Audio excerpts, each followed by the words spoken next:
خلیفہ کے ہم ہیں خلیفہ ہمارا، وہ دل ہے ہمارا آقا ہمارا، ہمارا ہمارا خلیفہ ہمارا، وہ دل ہے ہمارا آقا ہمارا، وہ دل ہے ہمارا آقا ہمارا۔ بسم اللہ الرحمن الرحیم۔ السلام علیکم ورحمۃ اللہ وبرکاتہ and welcome back to This Week with Hazur. Earlier this week, Hazrat Khalifatul Masih Ayyadullah Ta'ala Banasrih al-Aziz graciously granted a mulaqat to a delegation of students from the Ahmadiyya Muslim Women's Student Association of Germany. In addition, a delegation of Ansar from the USA had the blessing of having a mulaqat with beloved Hazur. We begin with Sunday's mulaqat, where Hazrat Khalifatul Masih Ayyadullah Ta'ala Banasrih al-Aziz graciously granted a mulaqat to a delegation of Lajna students from Germany. On the 7th of June, university students of Lajna Imaillah from Germany were blessed to have a mulaqat with Hazrat Khalifatul Masih V Ayyadullah Ta'ala Banasrih al-Aziz. The Lajna members had travelled especially for the mulaqat, which took place in the Masroor Hall in Islamabad. During the mulaqat, the attendees had the chance to ask questions on a range of religious and contemporary topics. میرا سوال ہے کہ اگر اللہ نے ہمیں عقل دی ہے تاکہ ہم سوچ سکیں، سوال کر سکیں، صحیح اور غلط کو محسوس کر سکیں، تو ایسی صورت میں کیا کرنا چاہیے جب کہ میرا دل کسی اسلامی حکم سے مطمئن نہ ہو؟ اللہ تعالیٰ کے جو تمام حکم ہیں ان میں حکمت ہے۔ اگر ہم مطمئن نہیں ہیں تو سوال تو تم نے خود ہی پہلے کر دیا کہ عقل بھی دی ہے اور سوچ بھی دی ہے، تو ہم سوچو، دیکھو، جس پہ تسلی نہیں ہوتی اس کے متعلق دیکھو کہ قرآن شریف میں کہاں کہاں اس کے بارے میں اور جگہ حکم ہے۔ اگر ان جوابوں سے بھی تسلی نہیں ہوتی، پھر کسی قرآن کریم کا علم رکھنے والے کو، دین کا علم رکھنے والے کو، حدیث کا علم رکھنے والے کو، یا حضرت السلام کی جس نے کتابیں پڑھی ہوں اس کا علم رکھنے والے کو، اس سے پوچھو کہ یہ سوال ہیں، ٹھیک ہے؟ کون سے حکم سے تسلی نہیں ہوتی؟ وہ آپ نے صحیح بات کی ہے، مطلب مجھے تھوڑا سا خود ہی بھی پڑھنا پڑے گا، لیکن جس طرح کبھی کبھی میں سوچتی ہوں کہ جو حجاب کا جو حکم ہے، اکثر لڑکیوں کی یہ خواہش ہوتی ہے یا عورتوں کی کہ جو ان کی شکل و صورت ہے، جو ان کی خوبصورتی ہے، وہ دوسرے لوگ دیکھیں۔ اللہ تعالیٰ کہتے ہیں ہاں قدرتی بات ہے، تم دکھاؤ، لیکن جو شادی شدہ عورت ہے وہ اپنے خامند کو دکھائے حسن اپنا۔ جو عام لڑکیاں ہیں وہ اپنے ماحول میں جن سے پردہ نہیں ہے عورتوں کے ماحول میں رہ دکھائیں۔ باہر دکھاؤ گی تو گندگی پھیلے گی، انسان کو نہیں پتہ کہ کون سا مرد کس سوچ کر رکھنے والا ہے۔ اسی لیے قرآن کریم میں تو انبیاء کی بیویوں کو بھی اللہ تعالیٰ نے حکم دیا ہے کہ جب تمہارے سے کوئی مرد بات کرتا ہے تو ذرا سخت لہجے میں بات کرو، تاکہ تمہارا نرم لہجہ جو ہے نا اس کو غلط سوچنا پہ نہ لے جائے۔ اس کا مطلب یہ فطرت جو مرد کی ہے اس کو اللہ تعالیٰ نے بیان کیا۔ اللہ تعالیٰ نے جب پیدا کیا تو اس کو یہ بھی پتہ ہے کہ کون کس فطرت کا ہے، تو تم لوگوں کی پروٹیکشن کے لیے حجاب ہے۔ پہلے اتنا حجاب کی سختی نہیں تھی۔ جب ایک واقعہ ہوا مدینہ میں، ایک عورت بیٹھی تھی ایک دکاندار کے سامنے، ایک یہودی آیا، اس نے اس کے جو سر پہ چادر لی ہوئی تھی یا جو کپڑا پہنا ہوا تھا اس کو کسی کھونٹے سے اڑس دیا، ٹانگ دیا یا باندھ دیا۔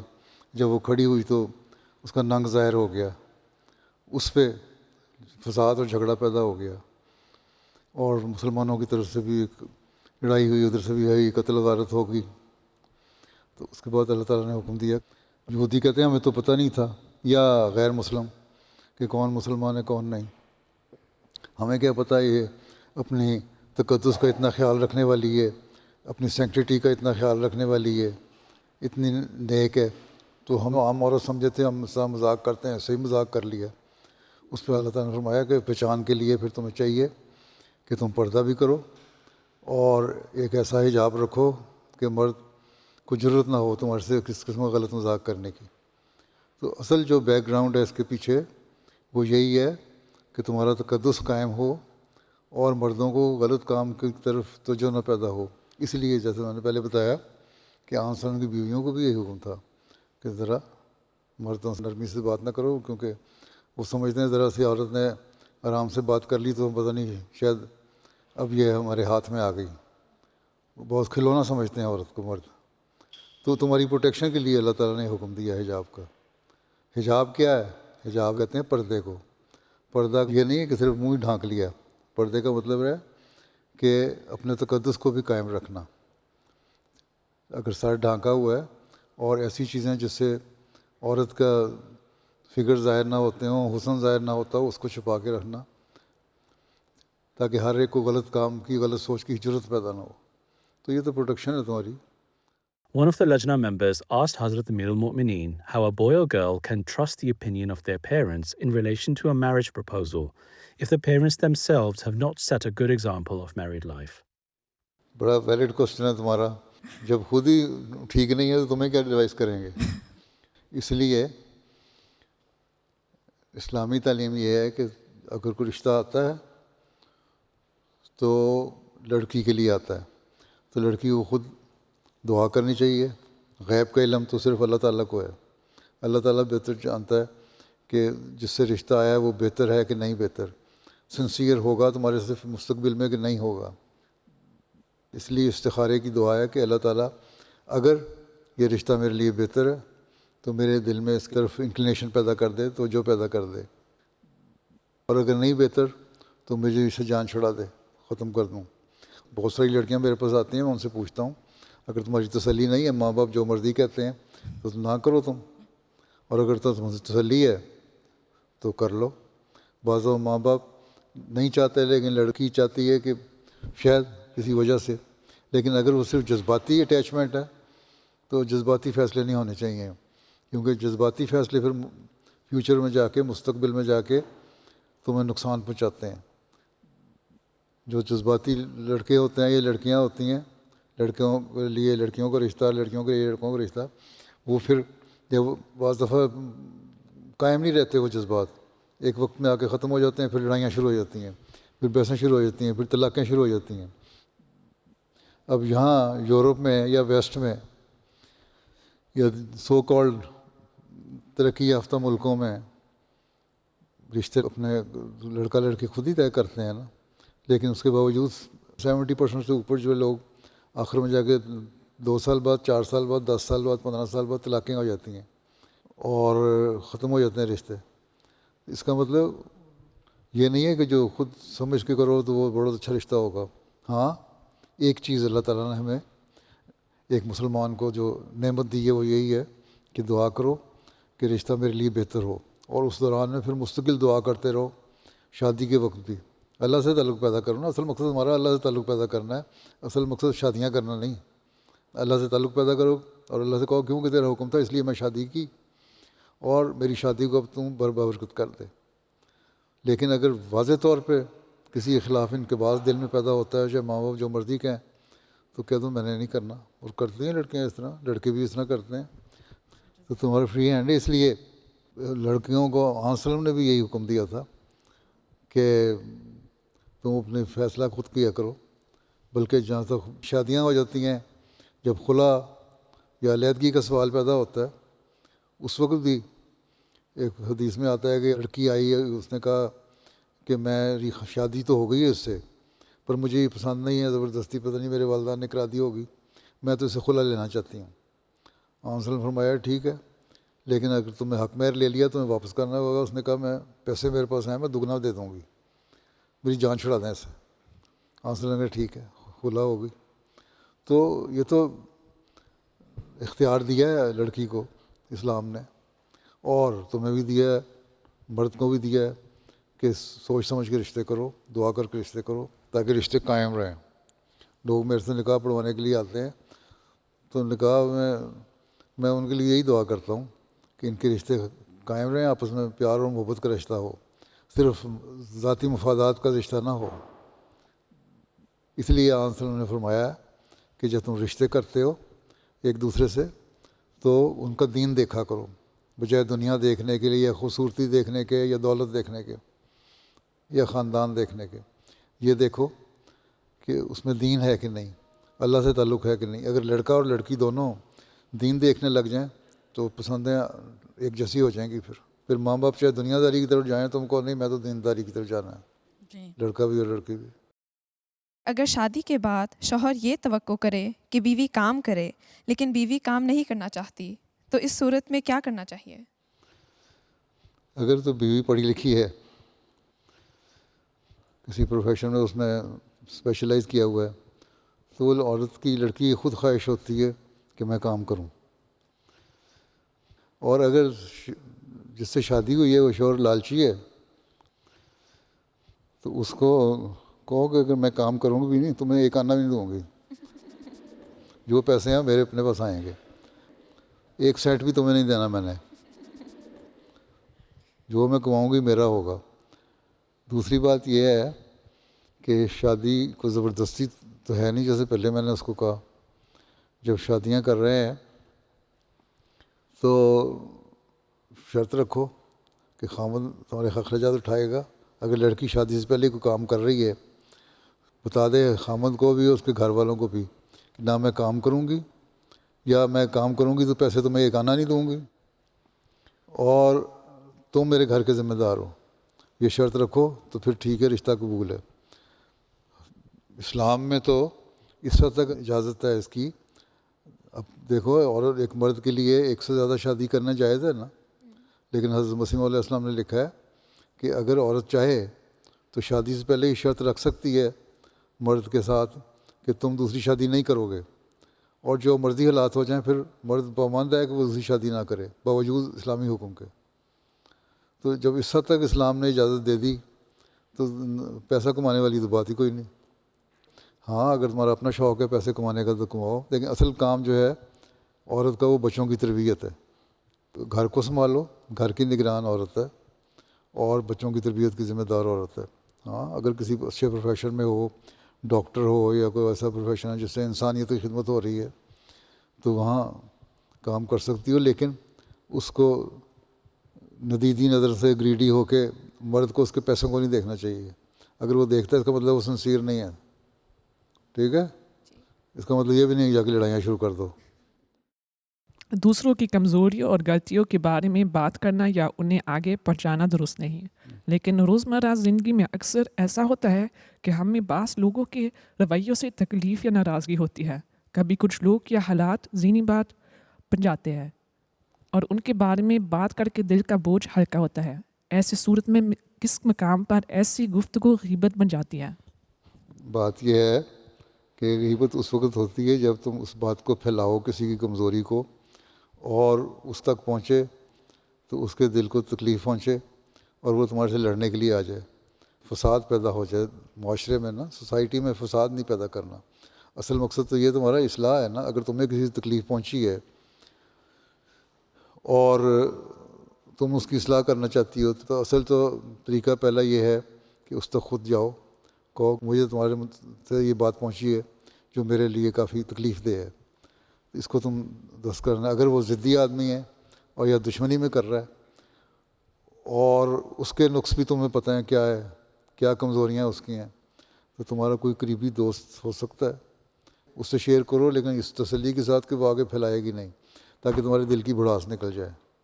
یا جو متعلقہ جماعتی عہدیدار ہیں یا خلیفہ وقت ہے, ان کو لکھ کے کہہ سکتے ہو یہ اس طرح کی باتیں میرے متعلق کی ہیں جس سے مجھے بہت زیادہ تکلیف پہنچائی ہے, بہت زیادہ ذہنی طور پر مجھے ٹارچر کیا ہے, اور جو سوسائٹی میں میری ایک امیج تھا اس کو بھی خراب کیا ہے. اس پہ اللہ تعالیٰ نے منع بھی فرمایا کہ یہ غلط چیزیں ہیں, تو اس لیے اس کی اصلاح کریں. پھر نظام جماعت کا کام ہے کہ اس کی اصلاح کرے. لیکن کسی کے خلاف اگر تم بھی اسی طرح, اس نے تمہیں ٹارچر کیا, گندی فضول باتیں تمہارے متعلق کیں, تم نے اس کے متعلق کر دیں, تو لڑائی پھیلتی جائے گی. پھر اس کے کچھ ہمدرد لوگ ہوں گے وہ آ جائیں گے اس کی طرف سے تمہارے سے لڑنے, تمہارے ہمدرد لوگ ہوں گے وہ ان سے لڑنے چلے جائیں گے, تو فساد پھیلتا جائے گا نا, کم تو نہیں ہوگا. اصل مقصد تو یہ فساد کم ہو اور دنیا کی اصلاح ہو. ایک مسلمان, حقیقی مسلمان کا کام یہ ہے کہ فسادوں کو کم کرے, نہ یہ کہ فساد کو بڑھائے. تو جب فسادوں کو کم کرنا ہے تو اس کے لیے کوئی نہ کوئی وے آؤٹ تلاش کرنا پڑے گا تمہیں. ٹھیک ہے. ہاں دل کی بھڑاس نکالنے کے لیے بعض رازدار ہوتے ہیں، لیکن یہ تسلی ہو کہ وہ کہیں اور بات نہیں کرے گا. سہیلیاں تمہاری ہوں گی، آخر سارے تمہارے دشمن تو نہیں نا، کوئی دوست بھی تو ہوگا نا، تو پھر شیئر کر سکتی ہے اس سے. اس کو یہ کہہ کہ مقصد فساد نہیں ہے، اس میں دل کا بوجھ ہلکا کر رہی ہیں. اور پہلی بات تو یہی ہے کہ اس شخص تک بھی بات پہنچائی جائے تاکہ وہ اپنی اصلاح کرے، اور پھر وہ دشمنی میں اگر کر رہا ہے تو پھر نظام جماعت کو بتاؤ. زندگی میں جب انسان ذہنی دباؤ کی وجہ سے بہت مشکل وقت سے گزرا ہو، خود کو دین سے دور محسوس کرے اور نماز اور ایمان کو برقرار رکھنا مشکل ہو جائے، حتیٰ کہ نماز پڑھنے کے لیے بھی بہت طاقت لگتی ہو، تو اس حالت سے نکلنے اور دوبارہ طاقت حاصل کرنے کے لیے کیا کیا جا سکتا ہے؟ جوان ہو، جوان بنو، اور ہمت ہونی چاہیے انسان میں. ہلکے چھوٹے چھوٹے بوجھ جو ہے نا، ان کو مسئلے نہیں بنا لینا چاہیے. ہاں بعض گھر کے ماحول کی وجہ سے یا معاشرے کے ماحول کی وجہ سے، دوستوں کی وجہ سے، انوائرمنٹ کی وجہ سے بعض دفعہ ڈپریشن میں انسان جاتا ہے. گہری سوچ کی علامت ہوتی ہے، زیادہ سوچتا ہے تو اتنا چلا جاتا ہے. تو ایسی حالت میں ایک تو یہ کہ دروشی پڑھو، استغفار پڑھو، لا حول ولا قوت الا باللہ پڑھو، 2 نفل دعا کیا کرو. دعا میں اگر توجہ پیدا نہیں ہوتی تب بھی سجدے میں چلی جاؤ تو، اور اللہ سے کہو میں تجھ سے ہی مانگنا ہے، جو کچھ مانگنا ہے مجھے دے. آج میں نے اٹھنا ہی نہیں اس وقت تک جب تک نہیں تو دیتا نہیں. اور پھر اللہ تعالیٰ دل کو تسلی بھی دیتا ہے. ہر ایک کا تجربہ ہے، ہمارا بھی تجربہ ہے، بعضوں نے تجربے کیے ہوئے ہیں. بلکہ کل ہی مجھے کسی نے لکھا کہ فلاں میرا شخص کے ساتھ سے مسئلہ ہو گیا، بھائی کے ساتھ یا بہن کے ساتھ بیمار ہو گیا، تو میری بہن جو تھی وہ سجدے میں گر گئی اور سجدے سے سر ہی نہیں اٹھا رہی تھی. 2-3 گھنٹے کے بعد جہاں جو نہ ہونے والی بات تھی وہ پوری ہو گئی. تو اس کو اس کے باپ نے کہا کہ ہو گیا وہ مسئلہ حل، تمہارا بھائی یا بہن جو بیمار تھا یا جو بھی تھا وہ ٹھیک ہو گئے، یا تمہاری جو مشکل تھی وہ حل ہو گئی ہے، اب سلام پھیر دو. پھر اس نے سلام پھیر دیا. تو بعض وقت اس طرح اللہ تعالیٰ کے پیچھے پڑ جاتے ہیں. اللہ سے کہو میں تو اس سے ہی مانگنا ہے، اور ہے کون دنیا میں؟ طاقت تو اللہ تعالیٰ کے پاس ہی ہے نا ساری. ہاں جی. جب اللہ کے پاس طاقت ہے تو پھر اس کے ساتھ لفظ تو عام طور پہ لوگ بولتے ہیں ڈھیٹ بن جانا، لیکن ڈھیٹ نہیں بن جانا، لیکن مستقل مزاجی سے اصل اللہ سے تعلق پیدا کرتے رہو. کہو اللہ تعالیٰ تیرے علاوہ کوئی نہیں ہے، میں تیرا در چھوڑ کے جاؤں کہاں، چین دل آرام میں جاؤں پاؤں کہاں. ٹھیک ہے، کوئی در اس کے علاوہ ہے ہی نہیں ہے. میں وصیت کرنا چاہتی ہوں تاکہ اللہ کے قریب ہو سکوں اور بہتر انسان بن سکوں، لیکن مجھے لگتا ہے کہ میں ابھی دینی طور پر مضبوط نہیں ہوں. میرا سوال ہے، کیا مجھے ابھی وصیت کر لینی چاہیے اور ساتھ اپنی اصلاح کرتی رہوں، یا پہلے انتظار کروں جب تک میں بہتر نہ ہو جاؤں، اور میں وصیت کی تیاری کیسے کروں؟ وصیت کا جو کتاب ہے وہ پڑھی ہے، اس کتاب کو 2-3 دفعہ پڑھو. اس میں دیکھو مقصد کیا ہے اس کا. ایک تو اس میں یہی لکھا ہوا ہے نا کہ خلافت کے ساتھ تعلق، اللہ تعالیٰ کی عبادت، یہ یقین کہ اللہ تعالیٰ ہر چیز پر قادر ہے، یہ یقین کہ اللہ تعالیٰ نے جماعت پیدا کی ہے تو اس کو ترقی بھی دے گا. تقویٰ پہ چلنا، تقویٰ ضروری شرط ہے، نمازیں پڑھنا ضروری شرط ہے. یہ چیزیں اگر پڑھ رہی ہو اور پھر جب وصیت کر لو گی تو پھر خیال پیدا ہوگا کیونکہ اب میں نے وصیت کر لی ہے، میں نے پہلے سے بہتر انسان بننا ہے، اپنا اللہ سے بھی تعلق بہتر کرنا ہے اور اخلاق کو بھی بہتر کرنا ہے پہلے سے.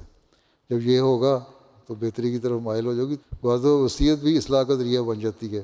یہ کہنا کہ اصلاح نہیں ہوئی اس لیے وصیت نہ کروں، تو پھر جب بھی کوئی غلط خیال آئے گا تو کہہ دے کہ میں کون سی وصیت کی ہوئی ہے، اگر کر بھی لوں کام غلط تو کوئی حرج نہیں ہے. لیکن جب وصیت کی ہوگی تو خیال آئے گا کہ میں نے وصیت کی ہوئی ہے، میں نے غلط کام نہیں کرنا. اس لیے سوچ سمجھ کے دعا کر کے فیصلہ کرو. یہ تو خود ہی فیصلہ کر سکتے ہو، کوئی کسی پہ نہیں کہہ سکتا. لیکن اصول یہی ہے کہ نیکی کی ایک طرف قدم اٹھاؤ تو اور نیکیاں کرنے کی توفیق ملتی ہے. One of the Lajna members mentioned that in some relationships, the future husband or wife or their relatives exhibit signs of ego and seem unwilling to change. She asked Hazrat Amir al-Mu'mineen for advice in such circumstances. اس لیے میں نے اس کو بتایا تھا نا، پہلے سوچ سمجھ کے فیصلہ کرنا چاہیے دعا کر کے کہ اللہ تعالیٰ کے نزدیک اگر یہ رشتہ بہتر ہے تو میرا ہو جائے. تو جھوٹی انائیں ہوتی ہیں. انا کیا ہے؟ انا تو اللہ تعالیٰ کو پسند نہیں ہے. عاجزی ہو. دونوں جب ایک بانڈ میں شامل ہو رہے ہیں تو دونوں کو ایک لو اور دو والے اصول پہ عمل کرنا چاہیے ہوگا. اگر کرو تو انا کوئی نہیں ہوتی. اس کو پتہ ہو کہ میں نے اس کے حق ادا کرنے ہیں, تمہیں پتہ ہو کہ میں نے دوسرے کے ادا کرنے ہیں. شادی کی بات لوگ میرے پاس آتے ہیں کہ نصیحت کریں, تو میں ان کو کہتا ہوں دیکھو کوئی پرفیکٹ نہیں ہوتا, تمہارے میں بھی کمزوریاں ہیں, برائیاں ہیں, لڑکے میں بھی کمزوریاں برائیاں ہیں. اس لیے جب تم دیکھو ایک دوسرے کی برائیاں تو اپنی آنکھیں بند کر لو, سننے کے لیے برائیاں کان بند کر لو, اور کچھ کہنے کی بجائے منہ بند کر لو. یہ 3 چیزوں کو بند کر لو تو تمہارے رشتے بڑے اچھے ہو جائیں گے. ٹھیک, دونوں فریق یہی کریں تو تب انا بھی ختم ہو جاتی ہے. اگر یہ ہو کہ سب طاقتوں کا سرچشمہ تو سب سے بڑی طاقت والا ہے وہ تو خدا تعالیٰ ہے, ہم تو کسی طاقت نہیں رکھتے, پھر انا کیسی ہے. اس لیے آج کل میں خطبے بھی دے رہا ہوں عاجزی انکساری کے, تو سناؤ اپنے منگیتر کو بھی سناؤ اور خود بھی سنو, اور اپنے خاندان والوں کو سناؤ, اس کے خاندان سسرالی خاندان کو بھی سناؤ کہ دیکھو عاجزی پیدا کرو, عاجزی میں ساری برکتیں ہیں. ابھی تو کچھ تھوڑے سے واقعات میں لیتا ہوں, میں سارے لیتا بھی نہیں, اس بارے میں بھی بے شمار واقعات ہیں. تو ایگو نہیں ہونی چاہیے. ہم نوجوان نسل کو برے کاموں جیسے کہ AI کی حد سے زیادہ عادت, غیر اسلامی تعلقات اور ویپنگ جیسی بری عادتوں سے کیسے بچا سکتی ہیں؟ تمہیں پتہ ہے نا یہ بری عادتیں ہیں, تمہیں پتہ ہے یہ آگ جل رہی ہے, اس آگ میں ہاتھ ڈالو گی جان بوجھ کے؟ نہیں ڈالو گی نا. لیکن اگر غلطی سے پڑ جائے تو جل جائے گا, تو پھر اس کا جو آئندہ سے بچو گی. تو جب تمہیں پتہ ہے کہ یہ آگ ہے تو پھر کیوں ڈالتے ہو؟ یہ تو ورنہ وہ غلطی سے چلا جائے. اسی لیے بچا سکتے ہیں کہ اللہ سے تعلق نہیں ہے. اگر 5 نمازیں وقت پہ پڑھیں, اپنی ڈسپلن زندگی ہو جائے, تو پھر توجہ ہماری اللہ کی طرف ہوگی, نیک کاموں کی طرف ہوگی, اور کسی مقصد کے لیے ہوگی, پرپز فل زندگی ہوگی. یہ نہیں ہوگا کہ ہم نے AI پہ بیٹھ کے سارا دن آئی پیڈ پہ, اینڈرائڈ پہ, یا آئی فون پہ, یا سیل فون پہ بیٹھ کے تو صرف AI کے سوال جواب ہی کرتے رہنا ہے فضول قسم کے. اور AI کو بھی بعض دفعہ کہو نا, ہم نے بعض اسلامی کاموں کے بارے میں, ہمارے شخص نے یہاں انہوں نے سوال کیا ایج سے, اس نے اس کا جواب دیا, اس نے کہا حدیث میں یہ آیا, تمہارا جواب غلط ہے, یہ ٹھیک نہیں ہے. تو AI نے فوراً رپلائی کیا, ہاں تم ٹھیک کہتے ہو, میرے پاس تو جو علم ڈالا گیا تھا اس میں مطابق میں نے جواب دے دیا, اور یہ میرا جواب غلط تھا. تو AI بھی غلط جواب دے دیتی ہے, AI پہ اتنا ریلائی بھی نہیں کرنا چاہیے. باقی ویپنگ وغیرہ جو ہیں یہ تو فضول آتے ہیں, گندی آتے ہیں, لغو آتے ہیں. اس لیے قرآن شریف میں اللہ تعالیٰ نے کہا تھا جو لغو چیزیں ہیں, فضول چیزیں ہیں, ان سے بچو. تو جب انسان کو پتہ ہے کہ لغو ہے تو پھر تو بچنا خود تمہاری ول پاور ہونی چاہیے نا. ایک ول پاور ہو, ڈٹرمینیشن ہو, اور اللہ تعالیٰ سے دعا ہو, تو پھر تم بچ سکتی ہو. میرا سوال ہے, جب لوگ قرآن پر یہ شک کرتے ہیں کہ اتنے صدیہ گزرنے کے بعد انسانوں نے اس میں کوئی تبدیلی کر دی ہوگی, تو ہم یہ کیسے ثابت کر سکتے ہیں کہ قرآن اپنی اصل حالت میں محفوظ رہا ہے؟ سوال یہ ہے کہ جو قرآن کریم 1400 سال پہلے تھا وہ روایتوں میں چلا آ رہا ہے نا, سارے نسخے موجود ہیں. قرآن کریم کی تو ہسٹری ہے. اب تو بعض میوزیم جو ہیں وہاں قرآن کریم کے پرانے نسخے پڑے ہوئے ہیں, 1400 سال پرانے بھی ہیں, لکھے ہوئے پرانے ہیں, ترکی میوزیم میں ہیں, اور جگہوں پہ بھی ہیں. تم جانتے ہو نا کہ اللہ تعالیٰ نے قرآن کریم میں جو لکھا ہے وہ ہر ایک وہی چیز پڑھتا چلا جا رہا ہے. تو یہ تو غیر مسلموں کو اعتراض ہے نا, کیونکہ ان کی بائبل چینج ہو گئی, اس لیے کہتے ہیں قرآن کریم میں تو چینج ہوا ہی نہیں. قرآن کریم کا تو یہ دعویٰ ہے کہ اس کو کوئی چینج کر ہی نہیں سکتا, اللہ تعالیٰ اس کی حفاظت کر رہا ہے. اگر کہتے ہیں کہ چینج ہوا تو کوئی ثبوت ہے نا چینج ہوا, کہ صرف اعتراض کر دینا کہ دیکھو جی باقی چینج ہو گئے تو قرآن بھی چینج ہو گیا ہوگا, یہ تو سننے والے کی بیوقوفوں والی بات ہے نا. اس کو تم اعتراض کرے تو ثابت کرو یہ تمہارا اعتراض کس طرح درست ہے, پھر میں تمہیں جواب دوں گی کہ تمہارا اعتراض غلط ہے. قرآن کریم اپنی اصلی حالت میں ہے, اس کے پرانے نسخے بھی اپنی اصلی حالت میں موجود ہیں, اور چھپے ہوئے نسخے موجود ہیں. کہیں کسی زمانے میں بھی قرآن کریم میں کوئی تبدیلی نہیں آئی. ہمارے پاس جو چھپے ہوئے قرآن کریم ہے وہ یہ ثابت کرتے ہیں کہ واقعی نہیں آئی. تمہارے پاس کیا ثبوت ہے کہ آئی ہے؟ ٹھیک, جب ان سے پوچھو گی تو وہ بتائیں نا. تو جس نے الزام لگایا یہ تو اس پہ ذمہ ہے نا کہ الزام کو ثابت کرے. پھر تم سچائی کو تو تم بعد میں ثابت کرو گی نا, اور سچائی تو ثابت ہے اب حضرت مسیح علیہ السلام کے زمانے میں جو قرآن شریف تھا یا اس سے پہلے تھا یا اس سے پہلے تھا، دنیا میں نسخے موجود ہیں قرآن کریم کے، کہیں نہیں تم دیکھ سکتی کہ کوئی تبدیلی آئی ہو. اور یہ صرف قرآن کریم کا دعویٰ ہے کہ تبدیل نہیں ہو سکتا، باقی کسی کتاب کا دعویٰ ہی نہیں ہے. جو اعتراض لگاتے ہیں ان کے پاس کیا ثبوت ہے کہ قرآن کریم تبدیلی آئی ہے؟ یہ کہتے ہیں نا آئی ہوگی، یہ تو بچوں والی بات ہے نا، کہ بچہ کہتے کہ نہیں اس کھانے میں کڑواہٹ ڈالی ہوگی، تم کھاؤ گے تو پتہ لگے گا نا. اس لیے بھی متاثر نہ ہو جائے کرو لوگوں کی باتیں سن کے. یہ نہ سمجھو کہ یورپ میں جو رہتے ہیں، جرمنی میں رہتے ہیں، یہ لوگ بڑے عقل مند ہیں. بڑے بڑے سیاستدانوں سے، لیڈروں سے بات کر کے میں نے دیکھا ہے کوئی عقل نہیں ہے، کوئی عقل نہیں ان میں. ان کو عقل کی بات سمجھاؤ تو سمجھتے ہیں اور بات مانتے ہیں کہ ہاں آپ کی عقل کی بات ہے. تمہاری جرمنی میں مجھے کئی سیاستدان کہہ چکے ہیں، لیڈر بھی کہہ چکے ہیں، یورپ میں بھی کہہ چکے ہیں، امریکہ میں بھی کہہ چکے ہیں، یہاں بھی مجھے بتاتے ہیں. وہ کہتے ہیں ہاں ہم تو آپ سے کافی باتیں سیکھ رہے ہیں. ابھی پچھلے دنوں پیس سمپوزیم ہوا تھا، وہاں تمہاری جرمنی سے آئی ہوئی تھے، ایک ہیومن رائٹس کا ایک پولیٹیشین بھی ہے، ایک عورت، وہ بھی آئی تھی. بعد میں مجھے کہہ کے گئی میں بڑی شرمندہ ہوں، جرمنی سے آئی ہوں کہ ہم جرمن قوم جو ہے وہ ٹھیک سلوک نہیں کر رہے، نہ ہم صحیح بات کرتے ہیں، نہ ہی ہم صحیح سمجھتے ہیں اسلام کو، نہ تمہاری باتوں کو، نہ دنیا کے امن کو. تو خود ان میں عقل کوئی نہیں، تم کیا ان سے متاثر ہو گئی بلا وجہ. ٹھیک ہے. انسان عارضی کیسے پیدا کرے جب کہ آج کل حیثیت اور پرفارمنس کو اتنی اہمیت دی جاتی ہے؟ پرفارمنس ہونا کوئی اچھی بات ہے. اللہ تعالیٰ تو کہتا ہے نیکیوں میں آگے بڑھو، فاستبقوا الخیرات، نیکیوں میں بڑھو. نیکیوں میں خیرات میں ہر چیز آ جاتی ہے، ہر وہ بات جو تمہیں فائدے کے لیے، جو انسانوں کے فائدے کے لیے، جو علم میں اضافے کے لیے. آنسر نے فرمایا علم حاصل کرو. جب تم علم حاصل کرو گے تو پرفارمنس بھی ظاہر ہوگی نا تمہاری. ہاں جی. تو اس کو اس سے بریکٹ کیوں کرتے ہیں اسٹیٹس سے؟ لیکن جب علم حاصل ہو تو اتنا انسان کو عاجز بنے. یہ کہنا کہ میرے پاس علم ہے اور تمہارے پاس علم نہیں، دوسرے سے بحث کرنے لگ جائے بلا وجہ کی، وہ تکبر ہے. ابھی میں نے واقعات سنا رہا ہوں آج کل، آنسر کے واقعات بھی سنائے، حدیثوں میں مسلموں کے سنائے کہ لوگوں سے جب بات کر رہے ہوتے تھے کہتے تھے ٹھیک ہے آپ کو بہت علم ہوگا لیکن حقیقت یہ ہے.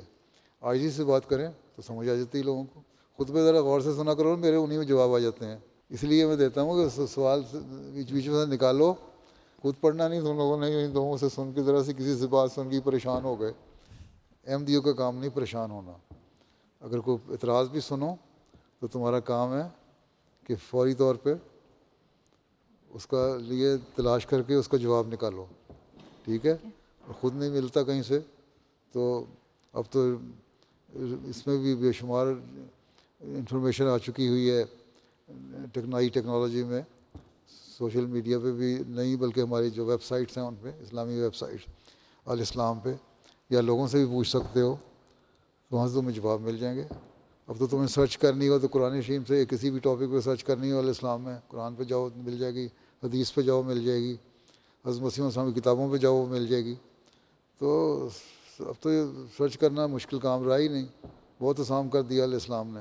دیکھنے کی حال ڈالو، پڑھی لکھی لڑکیاں ڈگریاں لے کے صرف بیٹھنا نہ جاؤ، اس کو استعمال بھی کرو ڈگریوں کو، جو علم ہے نا اپنا نالج، ہاں جی. اس کو بڑھاؤ. اللہ حافظ. السلام علیکم. السلام علیکم.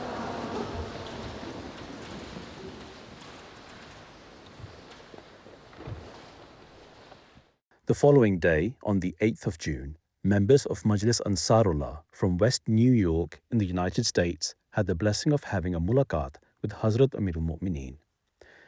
During the mulaqat, all Ansar had the opportunity to introduce themselves and were also able to ask questions to seek Hazrat Amir al-Mu'mineen's guidance on matters relating to their faith and contemporary issues. میرا سوال آپ سے ہے کہ آج کل معلومات کی زیادتی، مسلسل ڈسٹریکشن، مصنوعی ذہانت، سوشل میڈیا اور ذہنی دباؤ کا دور ہے.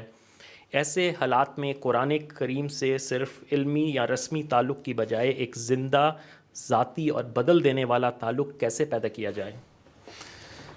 ہر زمانے میں حالات کے مطابق، ان لوگوں کے دماغی صلاحیتوں کے مطابق یا ماحول کے مطابق ایسے ہی چیزیں تھیں. ڈسٹریکشن بھی ہوتی تھی اور بہت سارے ایسے چیزیں تھیں جو ان کو توجہ پھیرنے والی تھیں یا دنیا داری کی طرف لے جانے والی تھیں.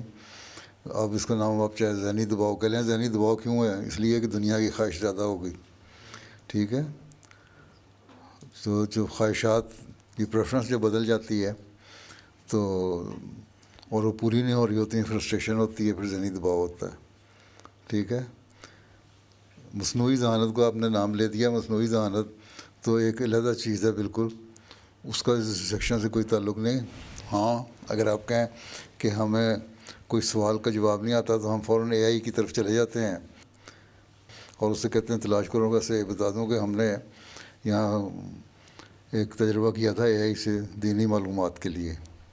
ہمارے ایک مربی سے کہا تھا, تو انہوں نے ایک سوال مانگا جواب اس کا, تو اے آئی نے جواب دیا. انہوں نے کہا نہیں حدیث میں تو یہ لکھا ہو, تمہارا جواب غلط ہے, یہ نہیں ہے. تو اے آئی نے پھر جواب دیا ہاں تم ٹھیک کہتے ہو, میرا جواب غلط تھا. تو اے آئی پہ بھی اتنا بھی رلائی نہ کریں. دوسری بات یہ ہے کہ پریفرنسز بدل گئی ہیں نا, ترجیحات بدل گئی ہیں. یا تو دنیا کی خواہش ہے یا یہ ہے کہ میں ان چیزوں میں پڑا رہا ہوں تاکہ میرا ذہنی سکون اپنے طرف سے تلاش کروں. حالانکہ قرآن کریم کہتا ہے الا بذکر اللہ تطمئن القلوب, کہ اللہ تعالیٰ کا جو ذکر ہے اس سے ذہنی اور دلی سکون حاصل ہوتا ہے. ٹھیک ہے. آپ ہارٹ اسپیشلسٹ بھی ہیں تو اگر ذکر کرنے والے ہوں اور خود قرآن کریم کی تعلیم کو سمجھنے والے ہوں تو ہر بات کا جواب اللہ تعالیٰ نے قرآن شریف میں دیا. جس کی سمجھ نہیں آتی اس کی تفسیریں لکھی ہوئی ہیں, تفسیر پڑھیں اور اللہ تعالیٰ سے ہی مدد مانگیں کہ کس طرح اللہ تعالیٰ آپ کی رہنمائی کر سکتا ہے جو بھی مسئلہ پیدا ہوتا ہے.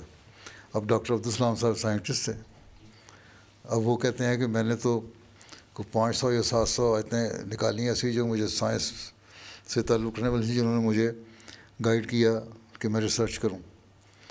تو اگر آپ لوگ پڑھے لکھے لوگ ہیں تو خود تلاش کر سکتے ہیں. باقی جو عام آدمی ہے وہ اس کے لیے اتنا ہی کافی ہے کہ وہ اپنے 5 نمازیں اگر صحیح طرح ادا کرتا ہے اور اس میں دعا کرتا ہے تو اللہ تعالیٰ رہنمائی بھی فرما دیتا ہے. یہ تو نہیں ہو سکتا اللہ تعالیٰ کہتا ہے تو مجھ سے مانگو اور صحیح حق ادا کرو میرا تو میں تمہیں پھر بھی نہیں دوں گا. نہیں, اللہ کہتا ہے تم مانگو تو میں دوں گا, لیکن شرط یہ ہے کہ میری بات مانو, مجھ پہ ایمان لاؤ. Beloved Hazur, there appears to be an increase in divorces in middle age. How can Ansar help in decreasing this trend? Middle age سے آگے مراد ہے 40 سال کے بعد, Particularly جی 40 اور جس کے پاس, چاہے وہ جلدی ہو جائے ڈیورس یا بعد میں ہو جائے. اور 40 سال کے بعد جب بچے پیدا ہو جاتے ہیں, بچے بڑے ہو جاتے ہیں, 10-15 سال شادیوں کو بھی گزر جاتے ہیں, بعضوں کو 20-25 سال گزر جاتے ہیں, تو پھر عورتیں کہتی ہیں کہ جی ہمیں ہمارے حق نہیں ادا کیا, ہم نے بڑی مشکل سے گزارا کر لیا 15-20 سال بچوں کے بڑے ہونے تک, اب ہم مزید اس سے ساتھ نہیں رہ سکتے.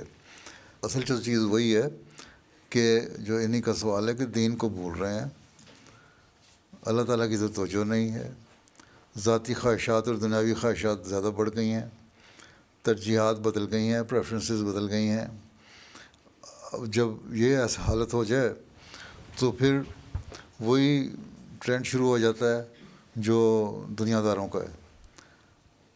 دنیا داروں میں بھی آپ دیکھ لیں کہ یہاں جو یورپ میں, امریکہ میں, ویسٹرن ملکوں میں یا ترقی یافتہ ڈیولپڈ ملکوں میں ڈیورس ریٹ بہت ہائی ہے, 65-70% ہے. ٹھیک ہے. آپ کا ابھی تک جو بڑا بھی ہے وہ 20% تک پہنچا, اس کی بھی ہمیں فکر ہے. جب میں نے کہنا شروع کیا تھا سنبھالو اس کو 3-4% تھا, ایسا تو بڑھ رہا ہے, میں بھی دیکھ رہا ہوں.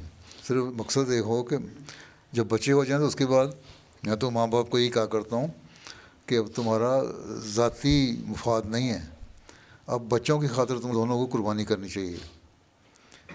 کہ یہ کہتے ہیں نہیں ہم نے قربانی بچوں کی خاطر بچپن میں کر لی, اب چلے جائیں. تو بچے ابھی بعض بڑے بچے ہو جاتے ہیں, بعض ابھی بھی ایسی ایج میں ہوتے ہیں جن پہ ماں باپ کی علیحدگی کا اثر ہوتا ہے. تو اگر دنیا داری کی بجائے دینداری کی طرف توجہ پیدا ہو جائے تو یہ ڈیورس ریٹ کم ہو جائے گا.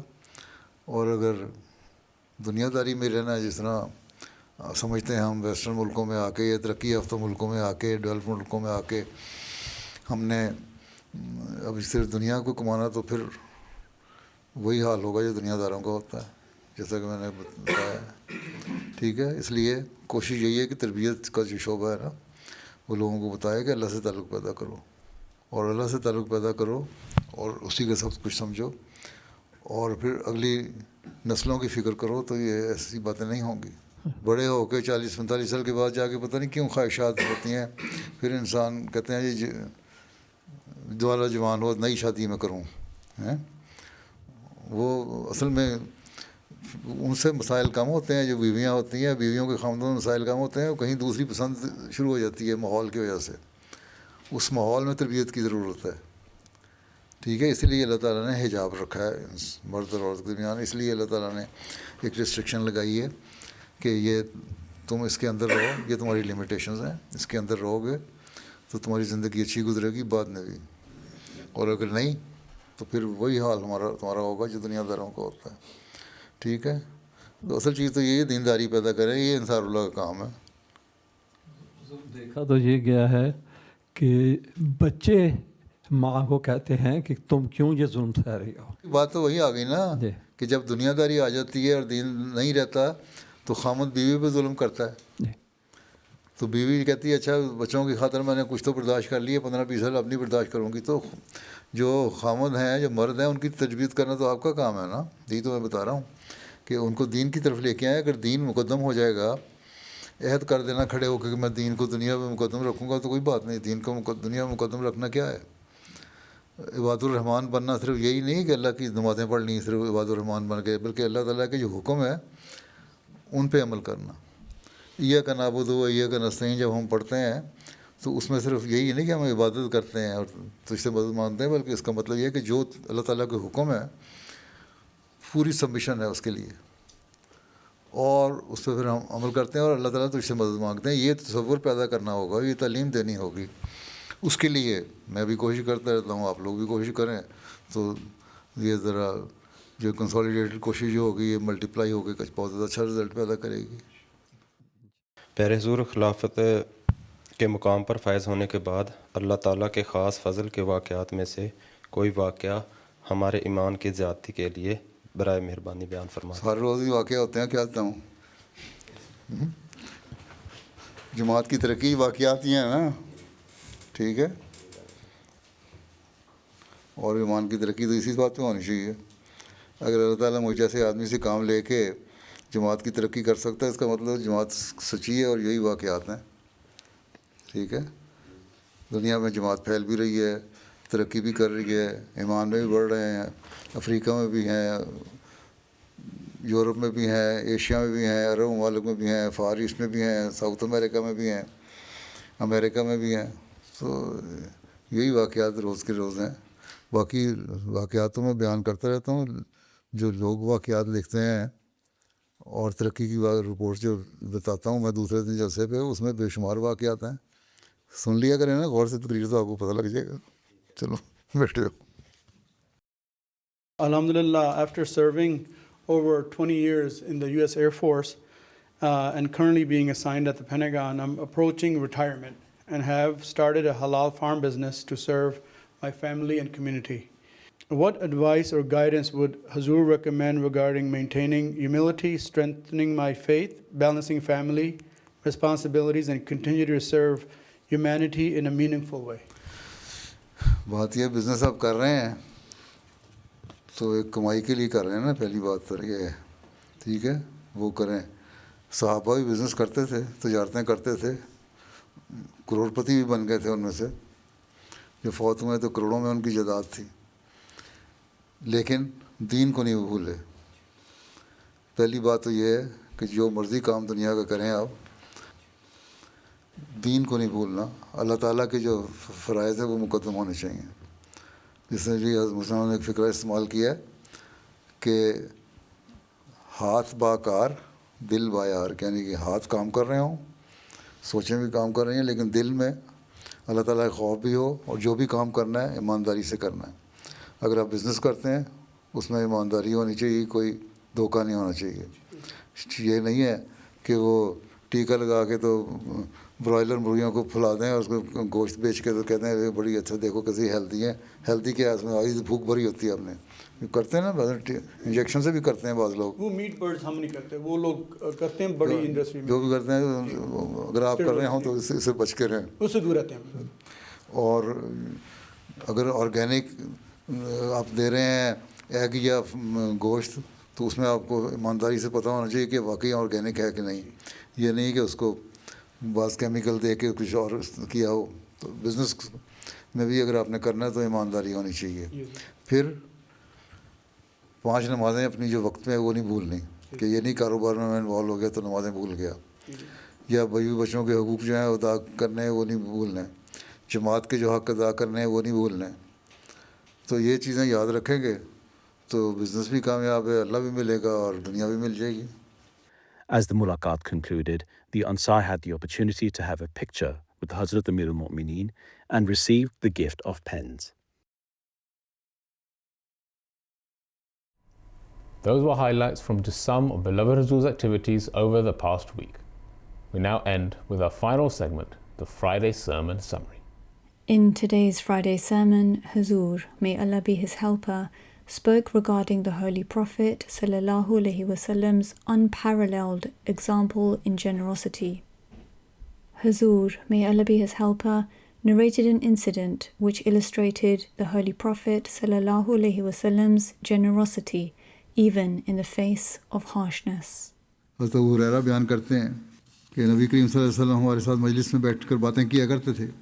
پھر آپ کھڑے ہو جاتے تو ہم بھی کھڑے ہو جاتے, یہاں تک کہ آپ اپنے گھر چلے جاتے کسی زوجہ کے گھر میں. ایک روز کہتے ہیں آپ ہم سے کلام فرما رہے تھے کہ آپ کے کھڑے ہونے پر ہم بھی کھڑے ہو گئے. ہم نے ایک بدو کو دیکھا جس نے آپ کو پکڑ کر آپ کی چادر کے ذریعے آپ کو کھینچا, اس پر آپ کی گردن سرخ ہو گئی. حضرت ابو ہریرہ بیان کرتے ہیں کہ نبی کریم صلی اللہ علیہ وسلم کی وہ چادر بہت کھردری تھی. پھر جب حضور صلی اللہ علیہ وسلم نے اس کی طرف رخ کیا تو اس بدو نے آپ سے کہا کہ میرے ان دونوں اونٹوں پر آپ مال لاد دیں, کیونکہ آپ نہ ہی اپنے مال میں سے لاد کر دیں گے اور نہ ہی اپنے باپ کے مال میں سے. بڑی بدتمیزی سے بولا. راوی کہتے ہیں اس پر نبی کریم صلی اللہ علیہ وسلم نے فرمایا نہیں, اور میں اللہ سے مغفرت طلب کرتا ہوں, نہیں اور میں اللہ سے مغفرت طلب کرتا ہوں, نہیں اور میں اللہ سے مغفرت طلب کرتا ہوں. میں اس وقت تک تمہیں نہیں دوں گا جب تک تم مجھے اپنے اس کھینچنے کا بدلہ نہیں دو گا. کہ تم نے میری چادر کھینچی ہے اور میری گردن کو زخمی کر دیا ہے, اس کا بدلہ دو. وہ بدو ہر بار کہتا تھا کہ بخدا میں اس کا بدلہ نہیں دوں گا. اس نے کہا کیونکہ آپ برائی کا بدلہ برائی سے نہیں لیتے. اس نے یہ حربہ استعمال کیا, ہوشیار تھا بدو بھی, کہ آپ برائی کا بدلہ برائی سے نہیں لیتے, اس لیے کوئی سوال ہی پیدا نہیں ہوتا کہ میں بدلہ لوں, میں نے تو برائی کی ہے, آپ تو نہیں برا کریں گے. اس پر نبی کریم صلی اللہ علیہ وسلم ہنس پڑے.